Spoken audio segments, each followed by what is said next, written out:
ubuzima budasenga Satani abukoreramo.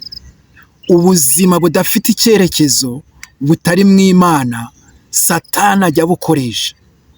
Nakugira inama yo kwiyegurira Imana n'umutima wawe wose, kuko ibyo ukora byose udahamagaye Imana, nshuti y'umusaraba, uri muri ishuka. Haranira gushakisha Uwiteka n'umutima wawe wose, kandi wirinde icyaha n'igisa nacyo, kuko ibyo ukora byose uri mu byaha. Jya uzirikana yuko icyo kintu urimo ugikururiramo umuvumo. Njya mbabazwa n'abantu musambana, mwarangiza mugasambanira muri bizinesi zanyu.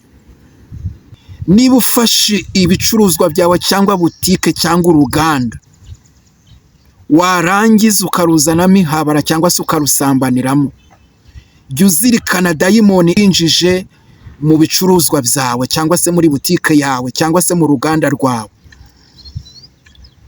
Ibi mbivuze benshi ntabwo mushobora kubyemera, ariko ndagira ngo ngutangarize yuko ibi bintu nkubwira ndabizi neza, mbifitiye ibimenyetso Imana iba yacishije muri njye.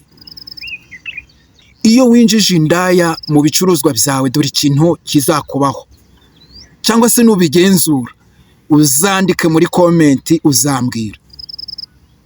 Iyo winjije indaya mu bicuruzwa byawe, muri butike yawe, mu ruganda, dayimoni ya mbere izinjira mu ruganda rwawe cyangwa muri butike yawe cyangwa se muri bizinesi yawe ukora, dayimoni w'inyatsi azinjira mu bicuruzwa byawe.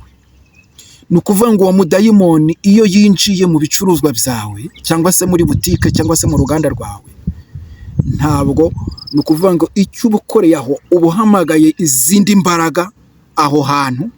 Ibyitwaga umugisha w'abakiriya, yego bashobora kuza, ariko ntushobora kumenya icyo wungutse aho kijya, kuko niyo ukibonye kikunyura mu myanya y'intoki, kiza kigenda, kikaza kigenda.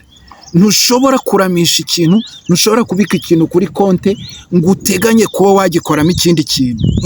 No, ikintu cyose wakoze ugikoreye muri bizinesi yawe kirimo ubusambanyi, kirimo inyatsi, ukukuba,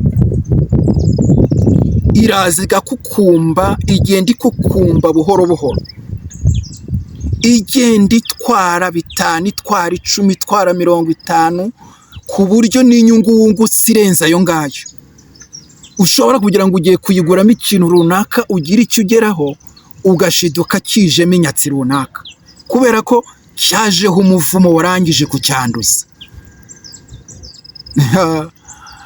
Iyo mbivuze muranseka, nababwiza ukuri mukankwena, ariko nyamara ndakuburiye, niba ugiye gukorera amahano muri bizinesi yawe, kwaheri ndagusezeye.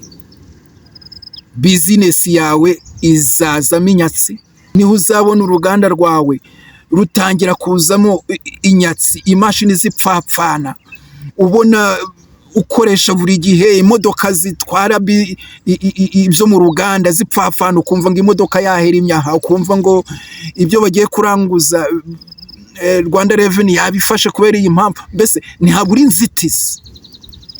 Niba uzi ko ukora ibi bintu, nakugira inama yo gukizwa, ukakira Yesu nk'umukiza wawe, akaza mu buzima bwawe, Imana igatura muri wowe, nawe ugatura muri yo.